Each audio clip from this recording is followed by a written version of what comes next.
मैं समझता हूँ उस चीज़ को कि कई सारे बच्चे ऐसे हैं, मुझे कुछ मैसेजेस आते हैं कि वो कन्फ्यूज़ रहते हैं या फिर उन्हें बहुत प्रेशर फ़ील होता है। थोड़ा स्ट्रेस्ड फ़ील करते हैं कि यार अभी बहुत ही डिलेमा में हूँ कि मुझे कुछ समझ नहीं आ रहा क्या करूँ? क्यों? क्योंकि या तो वो 20 साल की उम्र से ऊपर के हैं, जहाँ पर उनकी फैमिली कहती है कि अभी तो कुछ कमाना पड़ेगा। ये कमाने का प्रेशर मुझे पता है कि झेलना इतना ईज़ी नहीं है, राइट? सो अगर ऐसी कंडीशन भी है ना मेरे दोस्त, तो समझ जाना कि आपको जो भी अपॉर्च्युनिटी मिले ग्रैब कर लेना। ये कभी मत सोचना कि अच्छी है, बुरी है, आपके दोस्त कर रहे हैं, वो कुछ नहीं कर पाएँगे। बस जो वो 4 लोग मैंने बताए ना कि जो हर चीज़ की मज़ाक उड़ाना पसंद करते हैं, जस्ट बिकॉज़ उन्होंने खुद ने नहीं की, किसी और ने पहले कर ली, इसीलिए वो कहीं न कहीं थोड़ा बहुत सेंस ऑफ जेलसी भी रहता है, तो वो आपको अपोज़ करेंगे ही करेंगे, राइट? क्योंकि आपने वो चीज़ उनसे पहले कर ली। उन्हें खुद नहीं पता कि वो क्यों कर रहे हैं, लेकिन मैं आपको बता रहा हूँ, सिर्फ़ और सिर्फ़ यही रीज़न होता है। कोई भी काम छोटा या बड़ा नहीं होता। आपका पर्पस छोटा या बड़ा हो सकता है। आपका पर्पस होना चाहिए कि मैं क्यों कर रहा हूँ, दैट्स व्हाट मैटर्स, ऑलराइट? देखो जितने भी लोग अगर अपने करियर को लेकर स्ट्रगल करते हैं ना, तो सबसे बड़ी प्रॉब्लम उन्हें खुद के दिमाग की ही आती है। खुद के दिमाग की प्रॉब्लम क्यों आती है? इस चीज़ को समझने के लिए मैं एक सिंपल एग्ज़ाम्पल दूँगा। कई सारे लोग अपने दिमाग में अलग-अलग आइडियाज़ फ़ॉर्म करते हैं, किसी इंडस्ट्री को लेकर। यूँ समझ लो कि एग्ज़ाम्पल ले लेते हैं फ़ोटोग्राफ़ी, ठीक है? अगर आपके किसी फ्रेंड ने फ़ोटोग्राफ़ी शुरू की, उस दौरान उसने अपने ग्रुप के साथ शेयर किया। 4 लोग ये कहने लगे कि यार बहुत अच्छा है, फ़ोटोग्राफ़ी सही है, अच्छा मार्केट है, करो, करो, कर लोगे, कर लो। दूसरे 4 फ्रेंड्स ने कहा कि अरे क्या बकवास काम कर रहे हो यार तुम तो साला, तुम कुछ नहीं कर पाओगे, राइट? 4 फ्रेंड्स आ गए फ़ेवर में, 4 फ्रेंड्स आ गए ऑपोज़िशन में। अब सबसे बड़ी दिक्कत आएगी इन 4 लोगों की जो अपोज़ करते हैं, उस फ़ील्ड को या फिर इस व्यक्ति के डिसीज़न को। क्यों? क्योंकि अगर लाइफ़ टाइम में कभी भी उन 4 लोगों को फ़ोटोग्राफ़ी में अपॉर्च्युनिटी दिखी या फिर ट्राई करने का मौका मिला या फिर कोई ऐसा सिनेरियो आ गया जहाँ पर उनके पास और कोई ऑप्शन नहीं बचता है, उन्हें फ़ोटोग्राफ़ी ही करनी पड़ेगी, तब भी वो नहीं कर पाएँगे। सबसे बड़ी दिक्कत ये है, क्यों? क्योंकि आज उन्होंने उस फ़ील्ड की मज़ाक उड़ा दी। आज उन्होंने उस काम की मज़ाक उड़ा दी। आज उन्होंने उस फ्रेंड की मज़ाक उड़ा दी कि अरे तुम तो क्या बकवास काम कर रहे हो, सब फ़ोटोग्राफ़र तो रखड़ते रहते हैं। मैं खुद भी फ़ोटोग्राफ़ी आज भी करता हूँ।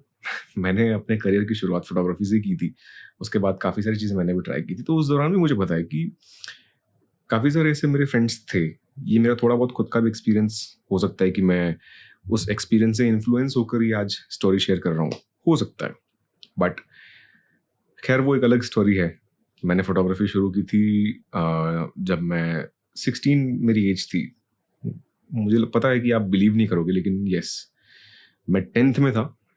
10th में था मतलब 2015 साल चल रहा था उस दौरान और फ़ोटोग्राफ़ी काफ़ी बूम हुई थी उस दौरान क्योंकि उसका एक सबसे बड़ा रीज़न मुझे लगता है कि इंस्टाग्राम जो एप्लीकेशन है वो काफ़ी बूम करी थी उस टाइम पर और फ़ेसबुक भी काफ़ी बूम पे था उस टाइम पे।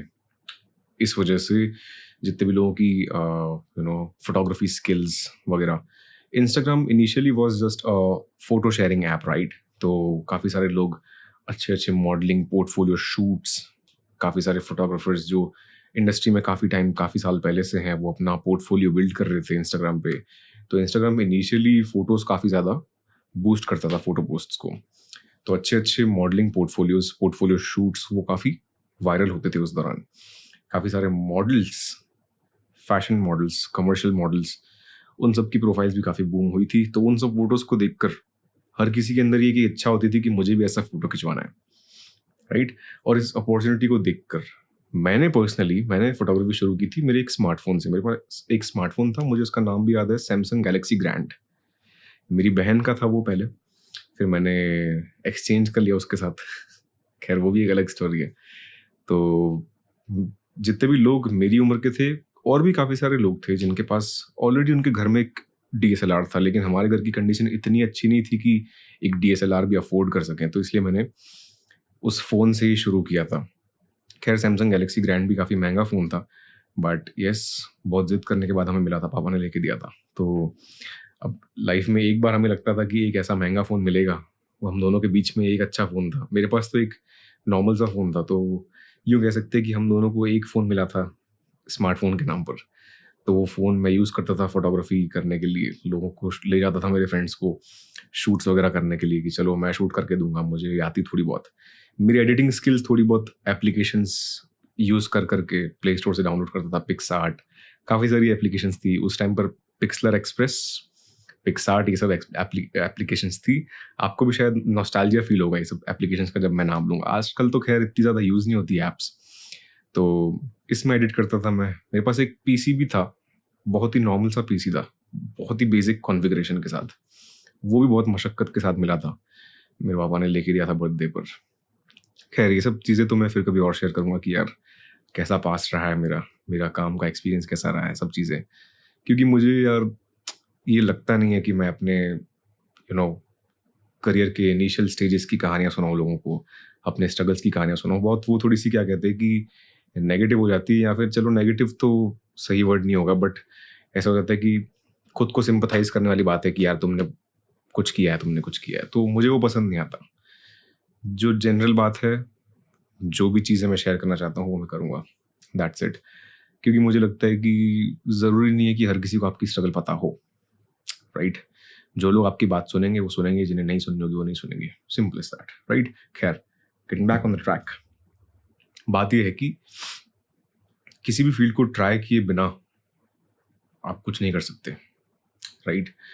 फोटोग्राफी में मैंने शुरू किया था ऐसे ही एज़ अ हॉबी, शौक की तरह शुरू किया मैंने। उस दौरान फ़ोन से शूट्स किए, मैं ₹150 चार्ज करता था, ₹150 ओनली, एक फ़ोटो के चार्ज करता था उस टाइम पर।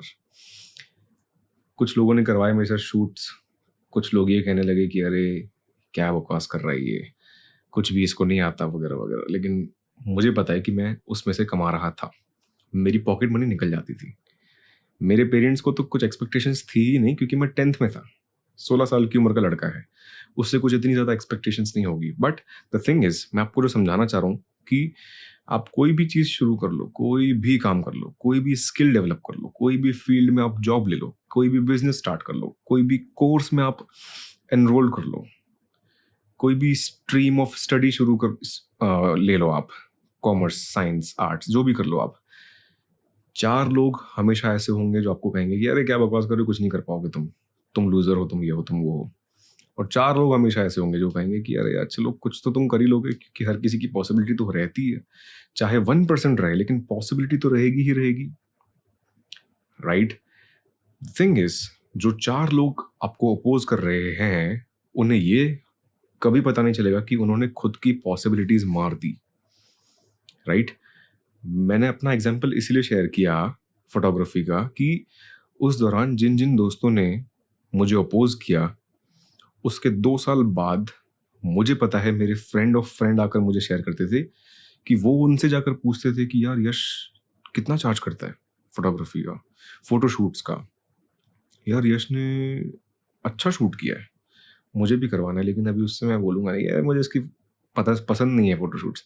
मुझे पता है कि वो सीक्रेट एडमायरर्स थे मेरी स्किल के, क्योंकि मैंने धीरे-धीरे यूट्यूब से, कहीं से, इधर से उधर से बहुत लोगों का माथा खा कर मैंने चीज़ सीख ली थी। हमारे एरिया में कुछ स्टूडियोज़ भी थे, तो वहाँ जा कर बैठ जाता था मैं कि मुझे थोड़ा बहुत देखने को मिल जाए कि एडिट कैसे करते हैं। मुझे थोड़ा देखने को मिल जाए कि कैमरा किस तरीके से यूज़ करते हैं। तो थोड़ा बहुत मैं सीख लेता था, और मैं कैसा था, उनसे कहता था कि यार मैं फ़ोन से करता हूँ, मुझे फ़ोन से सिखाओ कि फ़ोन से अच्छे फ़ोटोज़ कैसे लें। तो ये सब चीज़ें देखते थे हम, देख-देख कर खुद की स्किल तो हमने डेवलप कर ली। बट जिन लोगों ने मुझे मेरी मज़ाक उड़ाई, जिन लोगों ने मुझे कहा कि यार ये नहीं कर पाएगा, और जब वो मुझे थोड़ा बहुत भी करते हुए देखते थे, वो सुनते थे कि अरे इसने आज इसकी शूट की, आज उसकी शूट करके आया, आज उसकी शूट कर ली। तो जो लोग शूट करवाते थे, उन्हें पीठ पीछे जाकर वो कहते थे कि अरे इससे मत करो, इसकी बेकार है। वो बहुत टाइम तक ये करने लगे क्योंकि उन्होंने इनिशियली मुझे कह दिया था कि ये कुछ नहीं कर पाएगा। और जब उन्हें दिखता था कि ये कुछ कर रहा है, तो वो खुद से ये भी ट्राई करते थे कि अरे ऐसे कैसे कर लिया? अभी इसके क्लाइंट्स को जाकर हम भड़काएँगे कि अरे इसको तो कुछ नहीं आता, बहुत बेकार है ये तो। बट कोई बिलीव नहीं करेगा इस चीज़ पर कि मैंने फ़ोन से फ़ोटोशूट करके उस उस शूट का चार्ज लिया है मैंने लोगों से। ये आपके ऊपर है कि किसी मार्केट में आप किस तरीके से घुसते हो। ये आपके ऊपर है कि आपकी स्किल्स को आप किस तरीके से डेवलप करते हो। किसी भी चीज़ पर आप कैपिटलाइज़ कैसे करते हो, ये आपके ऊपर है। कोई भी इंडस्ट्री या क्राइटेरिया आपको रोक नहीं सकता, मैं बस ये समझाना चाह रहा हूँ। या फिर वो 4 लोग जो आपको अपोज़ कर रहे हैं, जो आपकी मज़ाक उड़ा रहे हैं, जो आपके अगेंस्ट है, वो आपको रोक नहीं सकते। आपके ऊपर है कि आपको जो रोकने वाले फोर्सेस हैं, वो कितने मैटर करते हैं। आपके ऊपर है कि आपका विज़न क्या है किसी चीज़ को लेकर। आप क्या चाहते हो? क्योंकि मेरे अंदर बहुत स्ट्रॉन्ग डिज़ायर थी। मुझे कभी भी आज तक एक फिक्स्ड पॉकेट मनी नहीं मिली घर से। लेकिन हर किसी की इच्छाएँ होती है कि मुझे ये लेना है, मुझे वो लेना है। फ्रेंड्स के साथ घूमने जाओ तो जेब में पैसे होंगे तो आपको लगेगा कि हाँ यार, हम कुछ खरीद सकते हैं। जब मैं शूट करके आता था, जेब में 300-400 रुपए होते थे उस टाइम पर, तो लगता था कि यार अभी हमारी बात में वज़न है। हम भी कुछ खरीद सकते हैं, हमारी इच्छा की चीज़ें खा सकते हैं, राइट? तो ये चीज़ें हैं, आपको एक स्ट्रॉन्ग डिज़ायर होनी चाहिए कि आप कोई काम क्यों कर रहे हो। मैं उस टाइम पर सोचता नहीं था कि मुझे लॉन्ग टर्म में करना है ये वो। किया मैंने, फिर धीरे-धीरे चीज़ें आगे चलने लगी। 12th मैंने क्लियर किया मेरा, फिर उसमें भी बहुत सारी और चीज़ें हैं, वो कभी इन डेप्थ मैं शेयर करूँगा कि मेरी स्टोरी क्या-क्या रही, कैसे-कैसे रही। फिर उसके बाद मैं कॉलेज में आया, तो कॉलेज में मैंने और भी काफ़ी सारी चीज़ें ट्राई की। मैंने किसी भी चीज़ को ट्राई करने से कभी मना नहीं किया। मैं हर चीज़ के लिए ओपन रहा एक्सपेरिमेंट करने के लिए। द थिंग इज़, मैं बहुत ही छोटा था उस टाइम पर, इसलिए मेरे पास फ्लेक्सिबिलिटी भी थी, फ्रीडम भी थी, राइट? मैं समझता हूँ उस चीज़ को कि कई सारे बच्चे ऐसे हैं, मुझे कुछ मैसेजेस आते हैं कि वो कन्फ्यूज़ रहते हैं या फिर उन्हें बहुत प्रेशर फ़ील होता है। थोड़ा स्ट्रेस्ड फ़ील करते हैं कि यार अभी बहुत ही डिलेमा में हूँ कि मुझे कुछ समझ नहीं आ रहा क्या करूँ? क्यों? क्योंकि या तो वो 20 साल की उम्र से ऊपर के हैं, जहाँ पर उनकी फैमिली कहती है कि अभी तो कुछ कमाना पड़ेगा। ये कमाने का प्रेशर मुझे पता है कि झेलना इतना ईज़ी नहीं है, राइट? सो अगर ऐसी कंडीशन भी है ना मेरे दोस्त, तो समझ जाना कि आपको जो भी अपॉर्च्युनिटी मिले ग्रैब कर लेना। ये कभी मत सोचना कि अच्छी है, बुरी है, आपके दोस्त कर रहे हैं, वो कुछ नहीं कर पाएँगे। बस जो वो 4 लोग मैंने बताया ना कि जो हर चीज़ की मज़ाक उड़ाना पसंद करते हैं, जस्ट बिकॉज़ उन्होंने खुद ने नहीं की, किसी और ने पहले कर ली, इसीलिए वो कहीं न कहीं थोड़ा बहुत सेंस ऑफ जेलसी भी रहता है, तो वो आपको अपोज़ करेंगे ही करेंगे, राइट? क्योंकि आपने वो चीज़ उनसे पहले कर ली। उन्हें खुद नहीं पता कि वो क्यों कर रहे हैं, लेकिन मैं आपको बता रहा हूँ। सिर्फ़ और सिर्फ़ यही रीज़न होता है। कोई भी काम छोटा या बड़ा नहीं होता। आपका पर्पस छोटा या बड़ा हो सकता है। आपका पर्पस होना चाहिए कि मैं क्यों कर रहा हूँ, that's what matters, alright? So in the end मैं सिर्फ़ यही कहना चाहूँगा कि यार जो भी अपॉर्च्युनिटी मिले उसे ग्रैब कर लो।